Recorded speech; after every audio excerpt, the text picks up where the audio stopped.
Salam alaikum les gens, Bassem Vénitieux 69. Salut tout le monde, j'espère que vous allez bien, c'est ActuYTB2. On va regarder une story de Bassem Braiki au sujet d'un joueur algérien qui préfère la sélection française qu'à celle de l'Algérie et ses arguments. Et après sa vidéo, je vous dirai mon avis. N'hésitez pas à mettre un pouce bleu. 9200 en espérant que ça va, que les choses se passent. Yassine Adli, ce qu'il a dit là, quand il a dit choisir la carrière sportive, c'est choisir l'équipe de France, ça fait un tollé général, ouais c'est un harki, ouais c'est un traître, ouais c'est... Ben non, ils disent strictement la vérité. Ils disent que 99% des Maghrébins joueurs binationaux pensent tout bas. Yassine Adli le dit tout haut. Tous les joueurs là, binationaux maghrébins qui jouent en équipe au Maghreb et qui font les beaux, ouais, la fierté, ouais, je joue pour la Tunisie, Algérie, Maroc, ouais, moi j'ai choisi, vous avez rien choisi du tout. Si vous avez pu jouer en France, pour la France, wallah, vous aurez joué pour l'équipe de France. Pour le prestige, pour la possibilité de remporter plus de coupes et plus d'argent. L'un ne va pas sans l'autre, ça c'est tout à fait normal. On ne critique pas ça, nous. On critique ce sentiment des gens, des supporters, tu sais les supporters, là, les gens sur Internet, ils pointent du doigt des joueurs en le disant « Ah, Harki, ah, Psahtek, lui c'est un bon, il est venu, il a joué pour le bled. » Mais t'as cru qu'il avait le choix ou quoi? S'il aurait pu jouer pour une autre équipe, pour l'Angleterre, il aurait joué.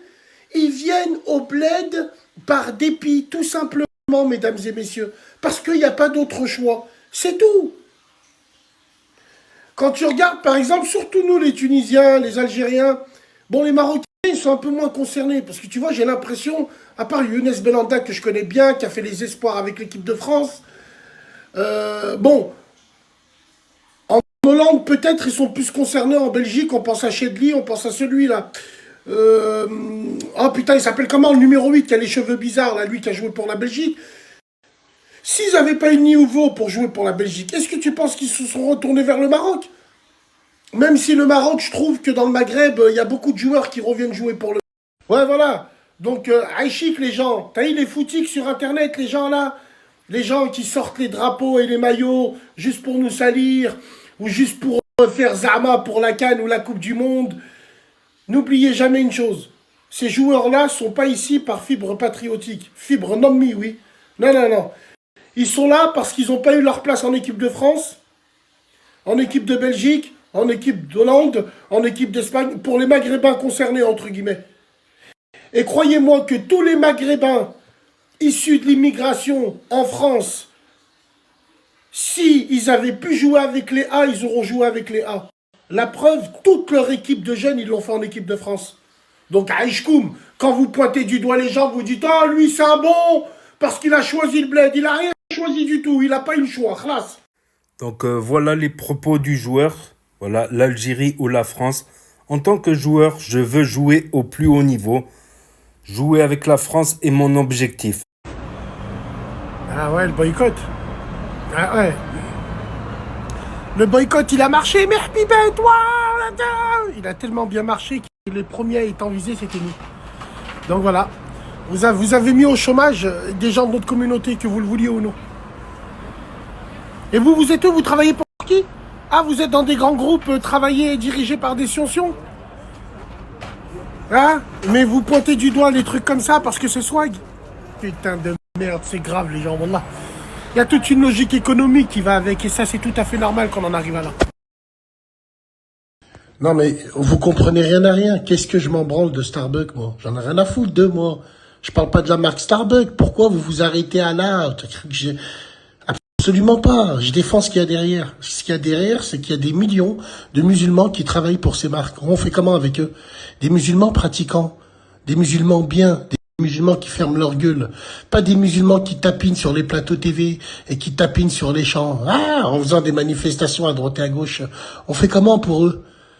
Le petit manager là du McDonald's de 21 ans qui s'est plaint à la radio parce qu'on le pointait du doigt au quartier pendant cette pseudo-crise boycott Ta'azzebi là que vous avez fait sur Internet là.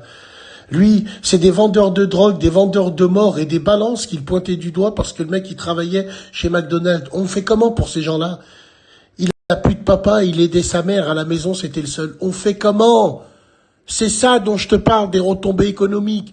Demain, McDonald's, Starbucks ou autre chose, ils ferment toute leur chaîne de restaurants au Maghreb, il y aura des chômeurs, c'est toi qui vas les faire khadem. Voilà, c'est tout ce que je veux dire. Donc, concernant les boycotts là, de Starbucks, McDo dans les pays arabes et maghrébins, tout ça, il y a pas que les employés, il y a aussi des patrons, voilà.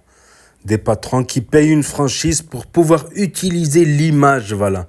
Et avec un cahier des normes, voilà, que le restaurant doit être comme ça, 40 pour 40. Hein. Donc, et ils payent une franchise chaque mois, voilà, pour utiliser une image, voilà. Et donc, c'est des patrons, c'est des investisseurs aussi, des investisseurs arabes, des investisseurs musulmans, maghrébins, qui sont ainsi ruinés, quoi. Voilà, qu'ils ont essayé d'investir, d'ouvrir des commerces, voilà, de faire de l'économie en plus, quoi. De l'économie en plus. Donc, quelque part, c'est aussi se tirer une balle dans le pied. C'est se tirer une balle dans le pied, enfin bref. Et je vais vous dire mon avis maintenant à propos de ce joueur, du choix qu'il a fait. Bon, il fait un choix, il dit c'est simplement sportif. Mais on n'a jamais entendu un joueur maghrébin dire je choisis la France parce que j'aime la France. On l'a jamais entendu. On n'entend que par rapport à l'opportunité de gagner des coupes, à l'ambition sportive, tout ça. L'un n'empêche pas l'autre. Tu peux aimer la France et d'une pierre deux coups avoir une ambition sportive autre. Voilà, parce qu'on ne va pas se cacher derrière son petit doigt. La France peut gagner des trophées majeurs, Coupe du Monde, alors que en Afrique, c'est voilà le record, c'est le Maroc en demi-finale. Un miracle d'être arrivé en demi-finale. Voilà. Mais je tiens à souligner ça. J'ai jamais entendu un joueur dire je choisis l'équipe de France parce que j'aime la France. Après, je vais laisser un bénéfice du doute, vous savez. De mon expérience personnelle, quand j'étais jeune, j'étais un grand supporter de l'équipe de France. Presque je me peignais la tête en bleu, blanc, rouge. À l'époque, c'était les VHS, là, les cassettes. J'enregistrais tous les matchs. Je regardais tous les matchs de l'équipe de France 20 fois. Je vous jure, je les regardais, je les revisionnais. J'enregistrais les résumés aussi sur Téléfoot et le club de ma ville, bien sûr. Et dès que j'ai vu les affiches du Front National, je me suis senti un peu blessé à cette époque-là. Voilà, des fois, je peux comprendre que des fois, exprimer son amour ou ses sentiments, beaucoup d'hommes n'osent pas le faire de peur de passer pour un camp après, d'être refoulé, tout ça. Donc on peut laisser le bénéfice du doute. Après, je suis désolé, mais ce que je vois, c'est que des joueurs comme Mérez, par exemple, qui est algérien, il aurait eu tout à fait sa place en équipe de France. Ou des joueurs comme Hakimi, par exemple. Bon, il est dit que Hakimi est le meilleur arrière droit du monde, carrément, ni plus ni moins. Il est titulaire au PSG. Il marque des buts en plus au PSG pour un défenseur. C'est un défenseur ailier. Voilà. Donc, il y a des joueurs qui auraient eu leur place. Après, il y a un autre débat, je pense. Point de vue footballistique, il y a un autre débat, c'est que certains de ces joueurs seront titulaires dans leur équipe d'origine ou ils risquent de faire un bond en équipe de France. Voilà, d'être remplaçant en équipe de France. Donc, entre être sportivement parlant, entre être remplaçant et titulaire... Voilà, après, au Maroc, c'est vrai qu'au Maroc, je sais pas comment ça se passe en Algérie ou en Tunisie, mais au Maroc, c'est quelque chose de très important, l'équipe nationale, point de vue football. Voilà, c'est quelque chose de très, très important. Donc, au Maroc, ça se fait pas trop. Il y a eu très peu de Marocains, finalement, qui ont joué en équipe de France, à part Adil Rami, qui s'est retrouvé à faire le banc final de Coupe du Monde. Voilà, je crois qu'il est rentré à la fin, dans les dernières minutes à la fin. Mais il y a très très peu de joueurs marocains qui ont vraiment fait l'équipe de France. Voilà. Après, je ne sais pas comment ça se passe dans les autres pays. Mais au Maroc, c'est quasiment un principe voilà, de mettre l'origine avant la nationalité, voilà, avant toute chose. Voilà. Avant ces états d'âme ou quoi, ou qu'est-ce. Donc voilà, je tenais à souligner ça, quoi. Souvent ça dit ouais, c'est pour une ambition sportive, c'est pour ceci. Jamais pour l'amour du maillot, quoi. Jamais. J'ai jamais entendu pour un joueur dire c'est pour l'amour du maillot que je choisis les bleus, quoi. C'est voilà. Donc, n'hésitez pas à me dire ce que vous en pensez dans les commentaires, à mettre un pouce bleu, à vous abonner, à cliquer sur la cloche.